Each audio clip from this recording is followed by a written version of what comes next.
A warm welcome to Tuesday's edition of Primetime News. Many thanks for making a date with me for the next 20 minutes as I bring you the latest events shaping our world. I'm Michael Madimba. In our lead story tonight, Minister of Agriculture, Water and Land Reform, Carla Schleitwein, announced that under the newly approved National Resettlement Policy of 2023, Namibians will now receive land based on their specific needs and wants. Schleitwein made the remarks on Monday at a workshop in Windhoek focused on the revised national resettlement criteria under the policy. Here is more on this report. Schleitwein said the policy introduced 3 models as approved by Cabinet in 2023, including the High Economic Value Model, Large-Scale Farming, Moderate Economic Value Model, Medium-Scale Farming, and Low Economic Value Model, Social Welfare Economic Value Model. He said once the criteria are finalized and adopted, the ministry will move to implement the allocation as per the 3 proposed models. The minister added these models will serve as a guiding tool in allocating land to the Namibian citizens in accordance with their various land needs and demands.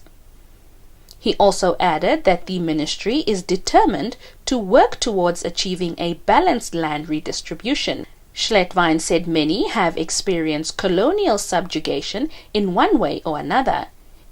He noted this brought about skewed land distribution, which the ministry is determined to correct until a balanced land redistribution is achieved. For Primetime News, Salima Shumwefeleni Masipa.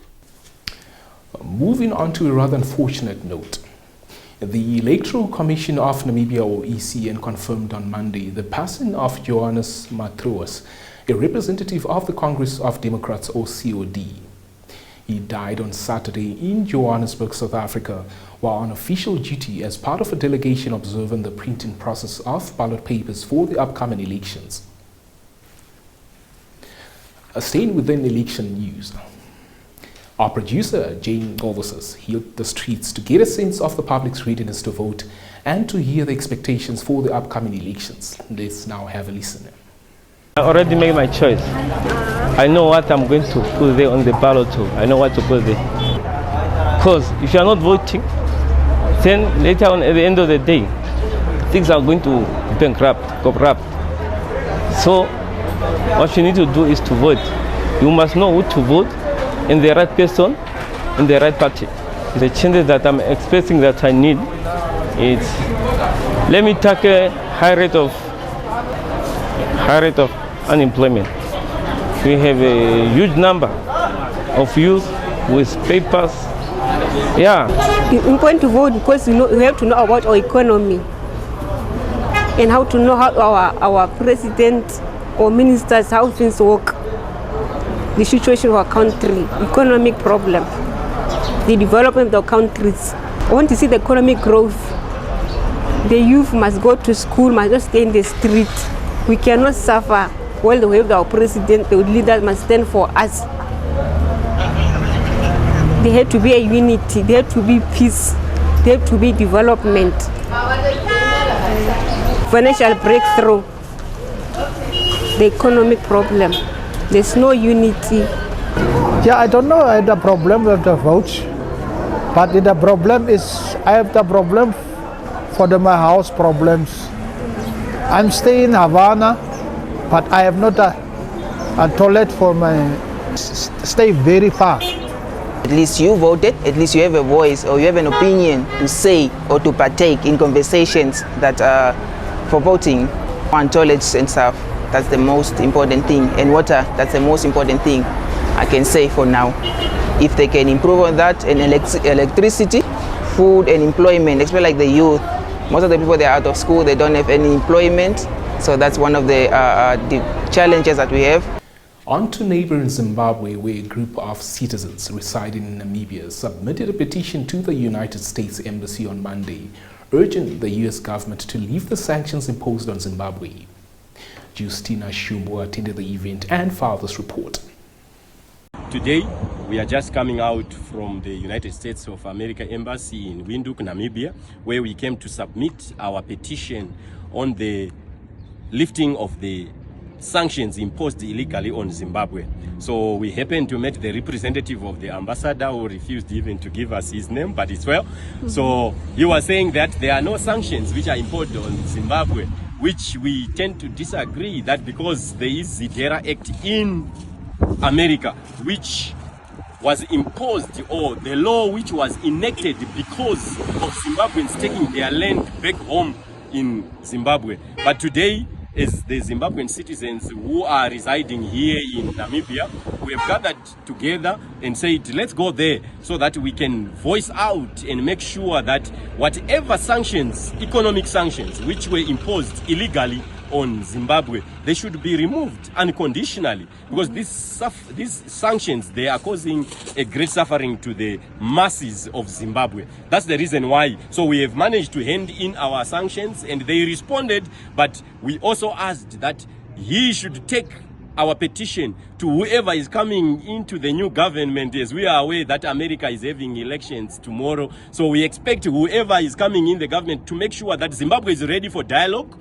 We are ready to engage, we are ready to re-engage and sit down as governments, as sovereign states, about what transpired in 2001 so that we can reverse this and lift up the economic sanctions. A shift in focus to the international scene. Millions of Americans are casting their votes today in the race for the White House. Now, the election features Democratic presidential candidate Kamala Harris and Republican presidential candidate Donald Trump. Here's the latest update from AFP.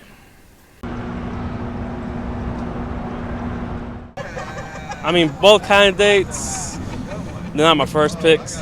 They weren't even either on my top picks. I'm voting Harris if that even matters, but I'm just nervous about what's going to happen. We were just actually talking about it, my friend and I, how our first vote casted was for Obama. So black male, and being able to vote today for Kamala Harris, it feels amazing. The anticipation is high right now. I'm really excited to see what the results are all across the board, across the ballot. So I think there's a lot of anxiety to it, because it's been a long time coming, especially with switching candidates for one party, that kind of thing. So it's really anxious to see who ends up winning the election this year. I really want us to have access to safe and legal abortions in our state and across the country. So that was one of my biggest issues that I was voting for today, and as well as voting against anti-immigrant policies being implemented in our state.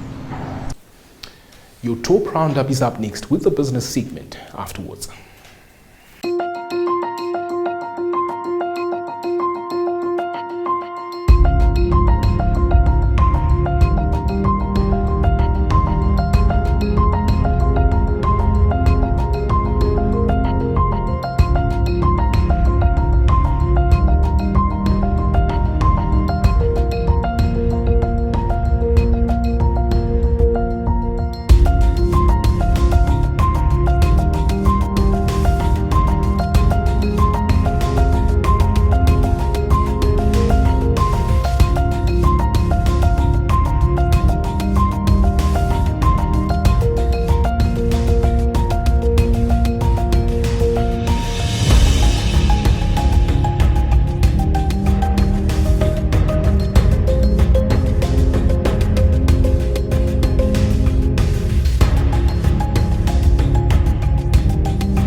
Welcome to the Primetime Biz segment, your leading source for all updates, business and economics.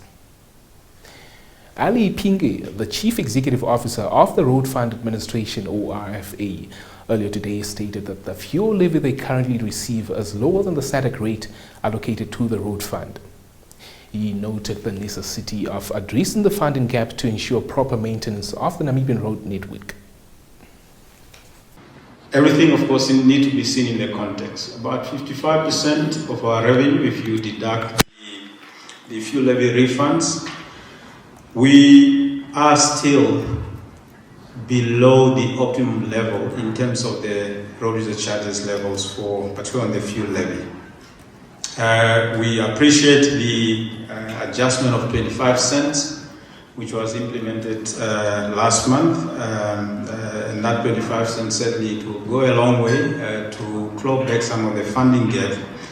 But in the context of the the SADC region, we are still falling short of the ideal fuel levy rate that accrues to the road fund. We are hoping that through these engagements between the Ministry of Finance and Public Enterprises and Ministry of Mines and Energy, we will hopefully reach just short of $3 in the next year or two to really ensure that the funding gap that I've spoken about of 4.5 billion can be clawed back, particularly through the fuel levy. Meanwhile, Chief Executive Officer of the Roads Authority, Conrad Lutombi, underscored the urgent need for increased funding to ensure the safe management of the country's road network. Lutombi made those remarks at an event held in the capital earlier today. We are here to manage the national road network of Namibia with a view to achieve a safe and efficient road sector. In the management, it includes planning, design, construction, road management system, prevention of excessive damage to the road network, as well as the management of the vehicle licensing, which is the traffic information system, and other additional responsibilities. But what is important is that RFA has equally a responsibility to manage the road user charging system. But very important is also to secure and allocate sufficient funding to ensure that Roads Authority manages the road network efficiently, the approved authorities and others such as road safety. And in the management of that road user charges system, RFA collects this revenue and put it in a road fund, and is responsible to manage that road fund. And us as Roads Authority and other approved authority, of course, we are paid from that pot. We heard from the RFA that CO that about 60% of that goes to the preservation. This is where the top segment concludes for tonight. Stay tuned for the business and economics roundup and Sport Planet on the other side.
Sport Planet is a segment dedicated to all things sport in action. Football leads tonight's segment.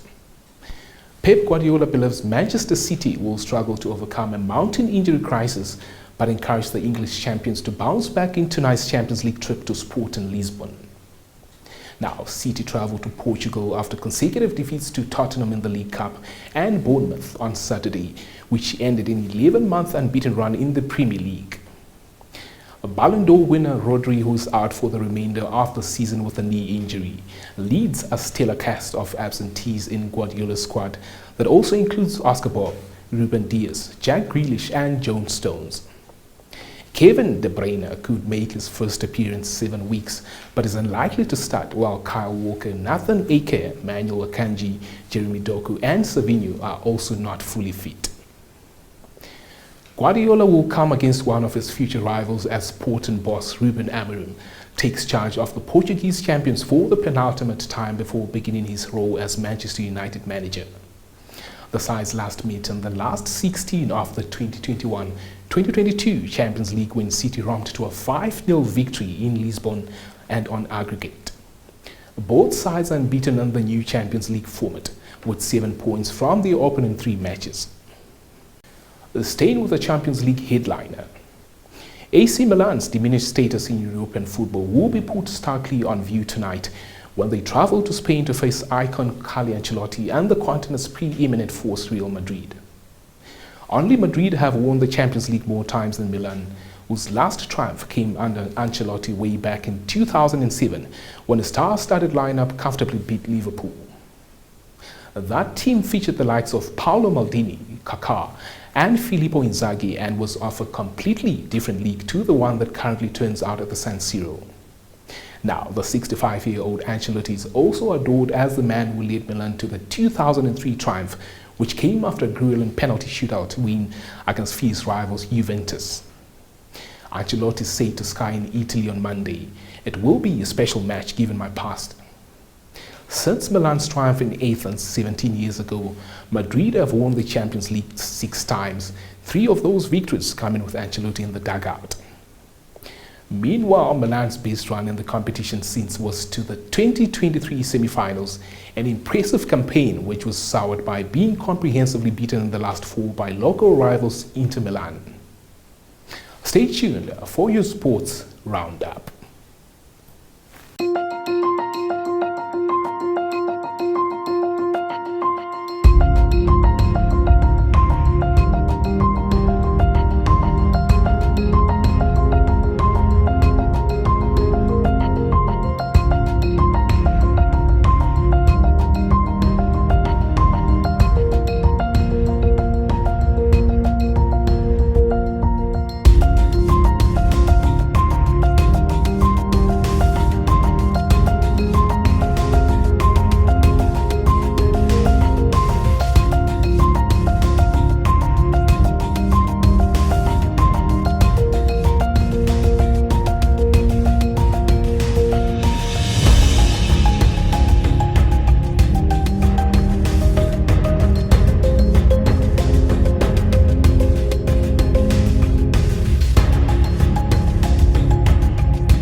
This is where we dock for tonight.